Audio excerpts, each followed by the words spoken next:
A news conference announcing a new school on Vancouver Island was dominated by a pitch for a new oil pipeline from Alberta to BC's northwest coast. Proposals being advanced from Alberta are just that. They are sketched out on a piece of paper. There is no proponent. It is entirely taxpayer funded. EB responding to news Alberta Premier Danielle Smith's government is formally applying to Ottawa's Major Projects Department for the new pipeline. This is not just a question of Alberta's energy. It is a global moral imperative. Smith has pushed the plan repeatedly, but now she's announced 3 private pipeline companies are consulting on the project.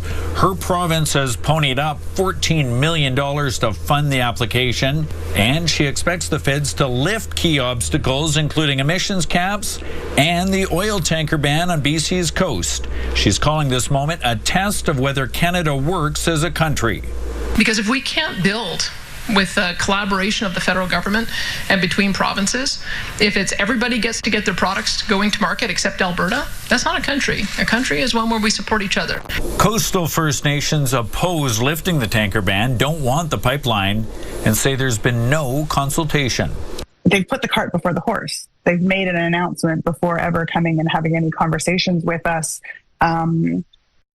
That already shows a level of disrespect. Asked about previous responses suggesting he was possibly open to a pipeline, EB didn't mince words. I am being polite. There is no project. There is no bridge to cross unless the Albertan government and the federal Canadian government are committing billions of taxpayer dollars to build this project. Don't mistake my politeness for weakness. Smith fired back, politeness seemingly taking a back seat to escalating pipeline politics. If we had been able to redraw the map at the founding of Alberta, maybe we would have drawn it with a little bit of British Columbia so that we had a port. Maybe Port of Prince Rupert would have been part of Alberta. Well, Rob Buffum joins us live from Victoria. So, Rob, where does this go next? Well, the federal government has indicated that Alberta is indeed welcome and entitled to make this application for the pipeline.